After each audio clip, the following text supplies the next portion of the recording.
cuando estaba leyendo este pasaje que se encuentra en Mateo capítulo 26 y el versículo 30, el Señor me hacía sentir tantas cosas que nosotros tenemos que tener mucho cuidado para no negar al Señor.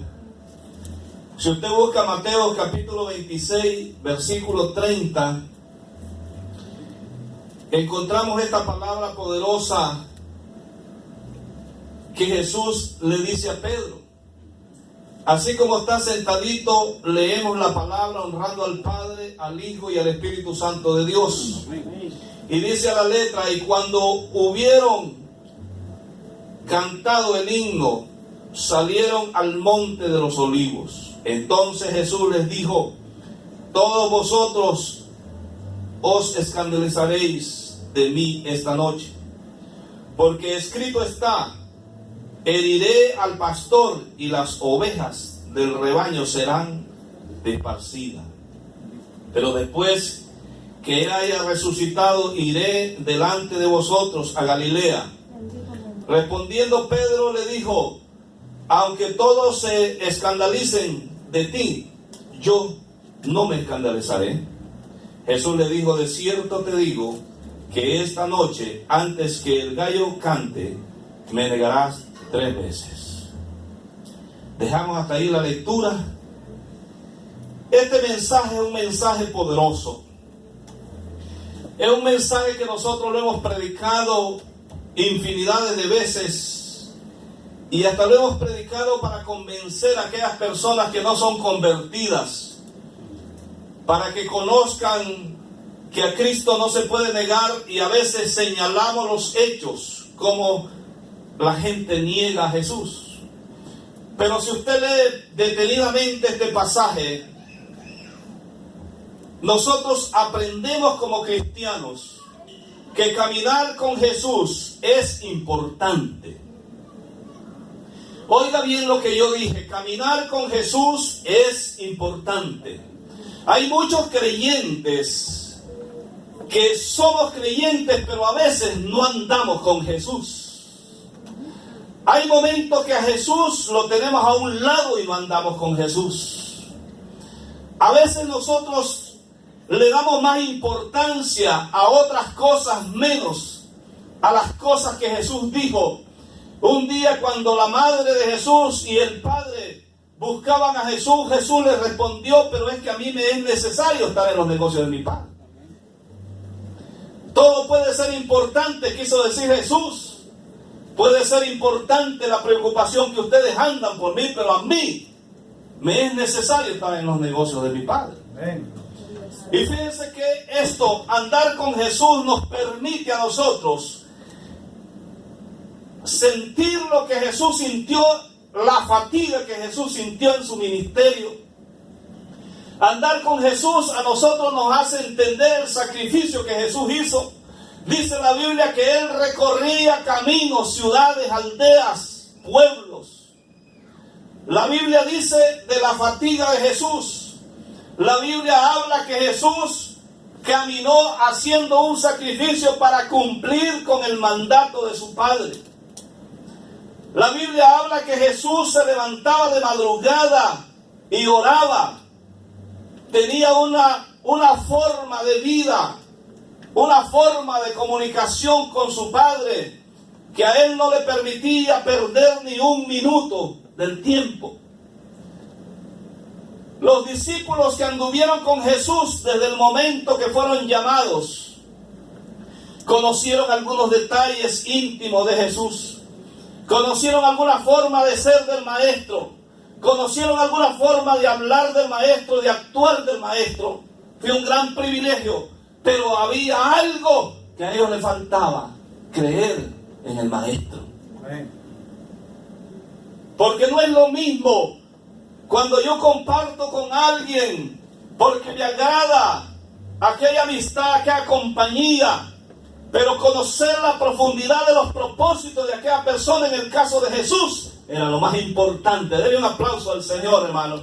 Cuando nosotros queremos conocer los propósitos de Jesús, nosotros decimos como aquel varón que dijo: heme aquí, envíame a mí. Amén. Porque hay un interés. Caminar con Jesús nos permite dos cosas importantes. Uno es conocer a Jesús. Cuando nosotros caminamos con Jesús, conocemos a Jesús. Y nosotros, a pesar del tiempo de que tenemos de haber conocido a Cristo y de estar sirviendo al Señor, nunca terminamos de sorprendernos lo que Jesús hace con nosotros. Hay momentos que usted está triste, pasando alguna prueba, alguna dificultad, y usted cree que el mundo se derrumbó. Y usted dijo, de esta no paso yo. Pero de pronto como que viene algo que llena de fe su vida. Como que viene una ola que llena de seguridad su vida y dice, yo voy a esperar unos minutos más. Y en esos minutos que usted decide esperar, viene la respuesta del Señor. Y usted se queda preguntando, ¿y cómo le hice para salir de esta? Es que cuando usted comienza a caminar con Jesús, comienza a conocer a Jesús. Y cuando Jesús está con usted, todas las cosas están solucionadas. Todas las cosas tienen una respuesta, por difícil que sean, tienen una respuesta. Los ministerios pasan procesos de sufrimiento. Los ministerios pasan procesos difíciles que pareciera que nosotros no podemos avanzar. Pero hay momentos que nosotros decimos, esta carga ya no la puedo llevar, entonces te la pongo en tus manos, Señor. Hay momentitos que usted tiene que llevar la carga y hay momentitos que tiene que ponérsela a Jesús para poder pasar por el obstáculo más grande. Hay momentos que el Señor lo deja a uno pasar porque Él sabe que Él no pondrá una prueba más grande que la que podamos resistir.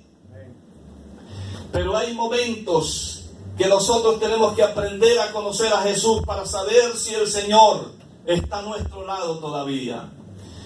Hermano, qué importante es que Jesús nos conozca a nosotros. Cuando nosotros damos el primer paso, caminar con Jesús, conocer a Jesús, después es importante analizar cuánto Jesús nos conoce a nosotros. ¿Será que Jesús sabe que nosotros podemos llevar a cabo lo que Él ha puesto en nuestras manos? ¿Será que el Señor tiene conocimiento y seguridad que nosotros no vamos a dejar caer el ministerio que ha puesto en nosotros? ¿Será que el Señor sabe que usted tendrá la capacidad de avanzar hasta el día del final? A veces hay muchas personas que vienen a la iglesia, aceptan a Cristo y más no saben que el momento que aceptaron al Señor asumieron una responsabilidad.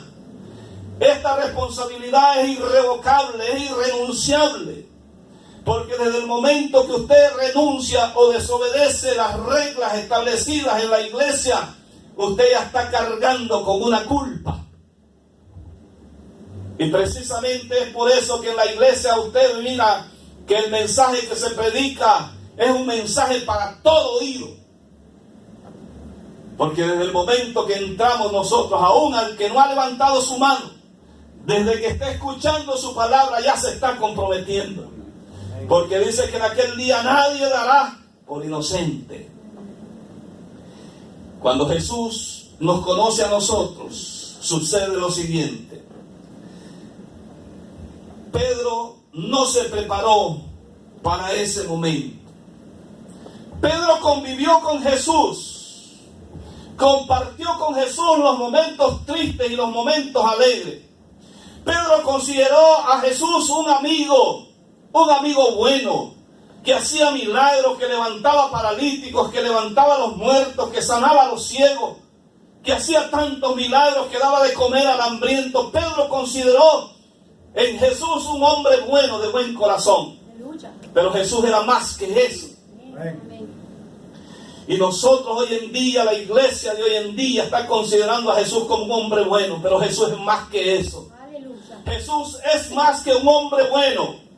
Jesús quiere que nosotros disfrutemos de las promesas que el Señor ha dado a través de la Biblia.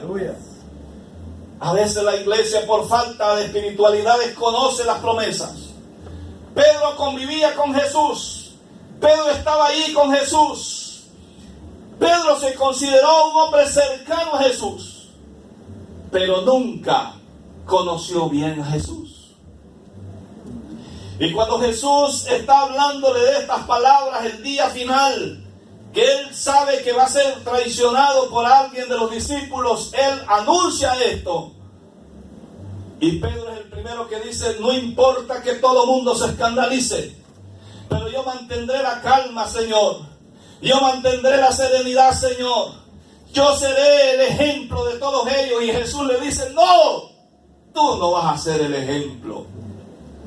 Antes de que el gallo cante, tú me has negado 3 veces. ¿Y sabe qué?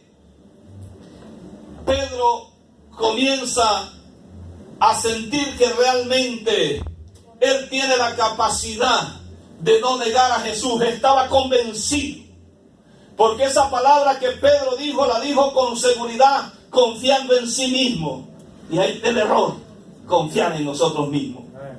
Pablo le dice a Timoteo, le dice: no te confíes de ti mismo, porque él sabía que el hombre puede tener cambios emocionales, porque el hombre puede tener miedos, porque el hombre puede tener momentos de debilidad. Entonces Pedro, a pesar de que está afirmándole a Jesús que él no se va a escandalizar, Jesús tiene que obligarse a decirle: no, Pedro, tú me vas a negar. ¿Y sabe qué es lo que pasa en el segundo paso de esto? Él se confió de sí mismo. Él creía que tenía la capacidad por sí mismo de mantener esa lealtad a Jesús. Y hoy en este mensaje es donde me gusta detenerme a hacer una reflexión para nosotros mismos. Cuando nosotros nos confiamos de nosotros mismos, entonces puede llegar el desánimo, porque creemos que estamos tan bien que no importa quedarnos en la casa, y no importa obviar lo que la Biblia dice, no dejándose de congregar, lo tenemos hasta de memoria. Pero decimos, estamos confiados: no, aquí en mi casa no me pasa nada, no voy este domingo, pero voy el otro a la iglesia. Pero el diablo, eso es lo que él quiere, que te quedes y que te confías, que te creas el mejor. Y comienza a hacer un trabajo muy sutil en tu mente. Primera actitud del diablo es poner aquella indiferencia en nosotros, que lo mismo nos da estar en un servicio como no estar. Segunda estrategia del diablo, comienza a meter la pereza en nosotros, el sueño, aquella cosa, aquel cansancio, aquella dolencia que no hay hueso que no los duela. Y el diablo mismo te dice: estás dolioso, descansar, te mereces descansar después de una semana de trabajo, te mereces todo. Ah, sí es cierto. Claro que sí, le responde uno al enemigo. Y comenzamos a confiar de nosotros mismos, a dejar de tocar la Biblia. No digo leerla, de tocarla tan siquiera. ¿Sabe usted que hoy en día la ignorancia espiritual ha crecido por la falta de lectura de la Biblia? Ha crecido la distancia entre las cosas espirituales. Se ha distanciado de las cosas espirituales el ser humano porque ha dejado de leer la Biblia, porque hay demasiado entretenimiento. Antes nosotros teníamos un concepto y nos enseñaban en las escuelas que era importante que un hombre intelectual leyera lo más que pudiera. Desde que entraba a la primaria, el profesor le enseñaba a uno que el hombre que lee, ese hombre progresa. Y comenzaba, yo cuando era joven compraba cuanto libro miraba. Y yo si miraba un libro que decía de ángeles, ese era seguro que lo tenía en mi biblioteca. Porque me gustaba investigar lo que escribían acerca de los ángeles. Y ¿sabe qué? La Biblia comencé a leerla con un deseo grande, y cada vez que leía, descubría, yo comenzaba a llorar con Moisés. Todo el pasaje, todos los libros que hablaban de que caminaba Moisés, yo ahí iba con Moisés, llorando con Moisés. Me daba una lloradera cuando miraba que Moisés hablaba con Dios. Y yo decía, qué hombre, porque Moisés en algunas partes le habla claro a Dios. ¿Y por qué me hiciste esto? ¿Por qué me mandas a hablar con el faraón y después decir que le endureces el corazón? Y yo decía, qué hombre, qué lindo. Y yo me daban ganas de llorar. ¿Sabe por qué, hermano? Porque el entusiasmo de un hombre y una mujer espiritual es meterse en la profundidad del conocimiento de Dios.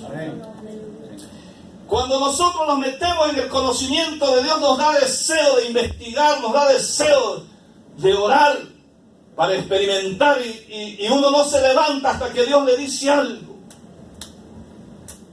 Y hay veces que usted se levanta y no le dice nada, pero eso es lo que uno cree, porque hay momentos que solamente hay que obedecer y callar para que Dios le hable. Y a veces nosotros descuidamos eso porque estamos confiando en nosotros mismos, estamos creyendo que todo está bien. Y por eso al inicio decía yo que las pruebas como que a uno lo van formando. Las pruebas le van enseñando, mira, no te puedes descuidar por este lado de tu vida porque el diablo te puede atrapar. No te descuides de aquí porque el diablo eso es lo que quiere. Verte enfermo, verte desanimado, verte acabado. Pedro se confía de sí mismo. Pero llega el momento que el temor le da 3 oportunidades a Pedro. Escuche bien este segundo punto de este mensaje. El temor le da 3 oportunidades a Pedro. Porque cuando el hombre está metido en un nerviosismo terrible, en un temor, allí se busca el refugio. El hijo malcriado, el hijo desobediente, cuando esté en aprieto, la primera que llama es a la mamá.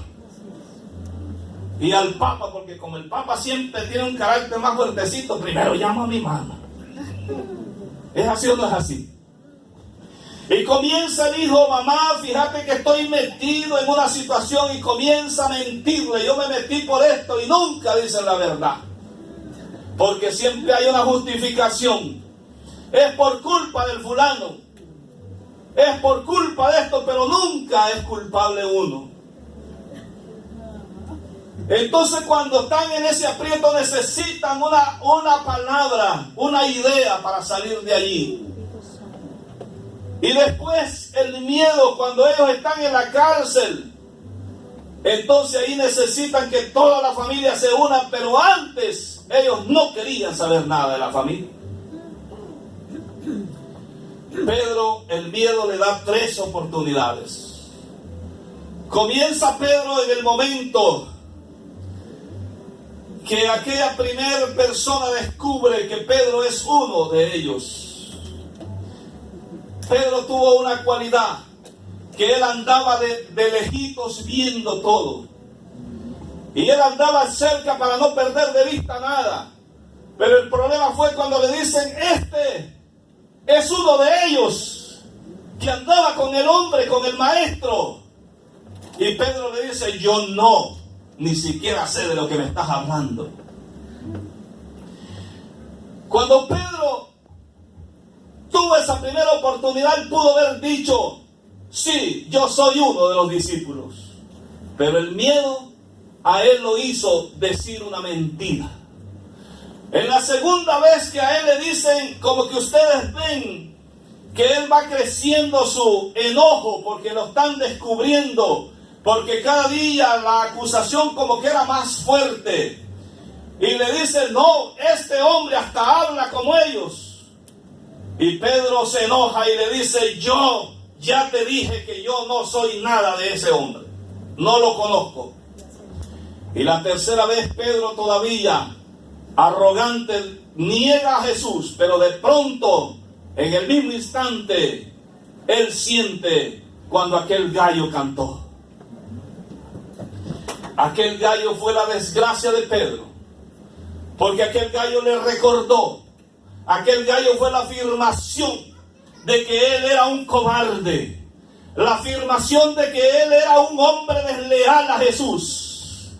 Aquel gallo era la confirmación de un hombre descuidado espiritualmente. Aquel gallo era la confirmación de un hombre apartado,